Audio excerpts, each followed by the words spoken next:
সরকার গঠনের মাত্র ৬ মাসের মাথায় মন্ত্রিসভায় বিশাল রদ বদলের হাওয়া। কে হচ্ছেন নতুন স্বরাষ্ট্রমন্ত্রী? মির্জা ফখরুল ইসলাম আলমগীর রাষ্ট্রপতি হওয়ার পর ফাঁকা হওয়া গুরুত্বপূর্ণ মন্ত্রণালয়ে কে আসছেন? আন্দালিব রহমান পার্থ কি এবার সত্যি মন্ত্রী হচ্ছেন, নাকি ছিটকে পড়ছেন বর্তমান মন্ত্রিসভার বাঘা বাঘা সব নাম? বিতর্কিত মন্তব্যের জেরে কাদের কপাল পুড়ছে? বিএনপির নেতৃত্বাধীন সরকারের ভেতরে বাইরে এখন একটাই প্রশ্ন, ক্ষমতার এই মিউজিক্যাল চেয়ারে শেষ হাসি কে হাসবেন? বিএনপি সরকারের বয়স মাত্র ৬ মাস পূর্ণ হয়েছে, আর এরই মধ্যে রাজনৈতিক অঙ্গনে সবচেয়ে আলোচিত বিষয় হয়ে দাঁড়িয়েছে মন্ত্রিসভা রদবদল। বিশেষ করে আগামী ২০ আগস্ট অনুষ্ঠিত হতে যাওয়া রাষ্ট্রপতি নির্বাচনকে কেন্দ্র করে এই রদ বদলের গুঞ্জন এখন একেবারে চরম। সবকিছু ঠিকঠাক থাকলে দেশের নতুন রাষ্ট্রপতি হিসেবে শপথ নিতে যাচ্ছেন বিএনপির বর্তমান শীর্ষ নেতা মির্জা ফখরুল ইসলাম আলমগীর। ২০ অথবা ২১ আগস্ট তিনি বঙ্গভবনে শপথ গ্রহণ করবেন বলে শোনা যাচ্ছে। আর ঠিক এই জায়গা থেকে শুরু হয়েছে মন্ত্রিসভার নতুন সমীকরণ। মির্জা ফখরুল ইসলাম আলমগীর বর্তমানে স্থানীয় সরকার, পল্লী উন্নয়ন ও সমবায় মন্ত্রণালয়ের মতো একটি অত্যন্ত গুরুত্বপূর্ণ এবং হেভিওয়েট মন্ত্রণালয়ের দায়িত্বে রয়েছেন। তিনি রাষ্ট্রপতি হিসেবে বঙ্গভবনে চলে গেলে এই বিশাল মন্ত্রণালয়টি শূন্য হয়ে পড়বে।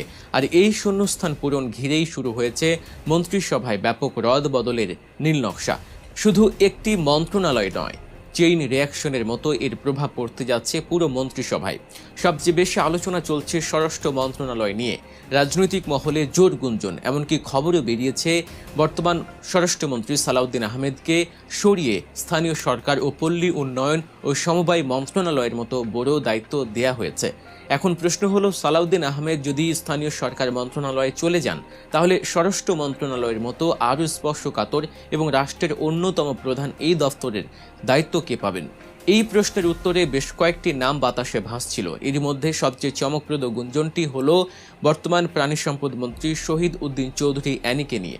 শোনা গেছে তাকে নাকি স্বরাষ্ট্র মন্ত্রণালয়ের দায়িত্ব দেয়া হয়েছে বা হতে পারে।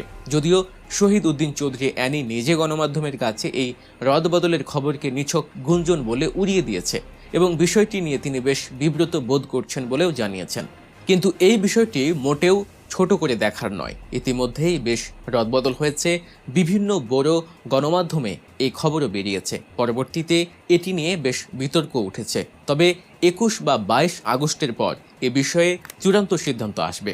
তবে স্বরাষ্ট্র মন্ত্রণালয় নিয়ে রাজনীতির মাঠে সবচেয়ে বড় যে দাবিটি উঠেছে, সেটি আসছে বিএনপির তৃণমূল এবং কট্টর সমর্থকদের কাছ থেকে। দীর্ঘদিনের পরীক্ষিত নেতা এবং সাবেক স্বরাষ্ট্র প্রতিমন্ত্রী লুৎফুজ্জামান বাবরকে আবারও স্বরাষ্ট্রমন্ত্রী হিসেবে দেখতে চাইছেন তার বিপুল সংখ্যক সমর্থক। তাদের মতে, বিগত ফ্যাসিবাদী সরকারের আমলে সবচেয়ে বেশি জুলুম ও নির্যাতনের শিকার হয়েছেন বাবর। দীর্ঘ কারাবাস এবং সীমাহীন আইনি লড়াইয়ের পর তিনি মুক্ত হয়েছেন। সমর্থকদের জোরালো দাবি, দেশের বর্তমান আইন শৃঙ্খলা পরিস্থিতি শক্ত হাতে নিয়ন্ত্রণ করতে এবং পুলিশ প্রশাসনের চেইন অফ কমান্ড ফিরিয়ে আনতে লুৎফুজ্জামান বাবরের মতো একজন অভিজ্ঞ ও ডাইনামিক নেতার হাতেই স্বরাষ্ট্র মন্ত্রণালয়ের দায়িত্ব তুলে দেওয়া উচিত। যদিও দলের হাইকমান্ড এ বিষয়ে কি ভাবছেন তা এখনও ধোঁয়াশার বাইরে। তবে এ বিষয়ে চূড়ান্ত সিদ্ধান্ত নেবেন প্রধানমন্ত্রী তারেক রহমান, এটা সবারই জানা। এখন দেখার বিষয়, লুৎফুজ্জামান বাবরকে স্বরাষ্ট্র মন্ত্রণালয় অথবা অন্য কোনো দফতরে কোনো দায়িত্ব দেয়া হয় কিনা। মন্ত্রিসভার এই রদবদলে শুধু যে পুরনোদের দফতর বদল হচ্ছে তা কিন্তু নয়, নতুন মুখের ছড়াছড়ি দেখার সম্ভাবনাও প্রবল। বিশেষ করে জোটের রাজনীতিতে শরিকদের মূল্যায়ন করার একটা বড় চাপ রয়েছে সরকারের উপর। এই ক্ষেত্রে নতুন মুখ হিসেবে সবচেয়ে বেশি উচ্চারিত হচ্ছে ২০ দলীয় জোটের অন্যতম শরিক বাংলাদেশ জাতীয় পার্টি বা বিজেপির চেয়ারম্যান আন্দালিব রহমান পার্থর নাম। তরুণ প্রজন্মের কাছে ব্যাপক জনপ্রিয় ও সমালোচিত এবং সংসদে তুখোর বক্তা হিসেবে পরিচিত পার্থকে মন্ত্রিসভায় অন্তর্ভুক্ত করা হতে পারে বলে জোরালো গুঞ্জন রয়েছে। একই সাথে টেকনোক্র্যাট কোটায় মন্ত্রিসভায় জায়গা পেতে পারেন বিএনপির vice chairman doctor Asaduzzaman Ripon. পিছিয়ে নেই মিত্র দলের নেতারাও। নাগরিক ঐক্যের সভাপতি মাহমুদুর রহমান মান্নাকেও টেকনোক্র্যাট কোটায় মন্ত্রী করার বিষয়ে সরকারের ভেতরে বাইরে জোর আলোচনা চলছে। শরিকদের এভাবে মন্ত্রিসভায় জায়গা করে দেওয়ার মাধ্যমে সরকার মূলত জাতীয় ঐক্যের একটি শক্তিশালী বার্তা দিতে চাইছে বলে মনে করছেন রাজনৈতিক বিশ্লেষকরা। তবে মন্ত্রিসভায় শুধু নতুনদের আগমনের খবরই নেই, আছে দীর্ঘদিনের পরীক্ষিত ও ত্যাগী নেতাদের বঞ্চনার আক্ষেপও। গত ১.৫ দশক ধরে রাস্তায় আন্দোলন সংগ্রাম করে হামলা, মামলা ও নির্যাতনের শিকার হয়েও যারা বিগত ৬ মাসের মন্ত্রিসভায় জায়গা পাননি, তারা এবার বেশ আশাবাদী। দলের হাইকমান্ডও বিষয়টি বেশ গুরুত্বের সাথেই বিবেচনা করছেন বলে খবর উঠেছে। এই বঞ্চিত নেতাদের তালিকায় রয়েছেন ডক্টর আব্দুল মঈন খান, শামসুজ্জামান দুদু, সৈয়দ মোয়াজ্জেম হোসেন আলাল এবং ঢাকা মহানগরী রাজপথের পরিচিত মুখ হাবিবুন নবী খান সোহেল। দলের দুর্দিনে যারা হাল ছাড়েননি, তাদের এই রদবদলে যথাযথ মূল্যায়ন করা হবে বলেই তৃণমূলের নেতাকর্মীরা জোরালো দাবি জানাচ্ছেন।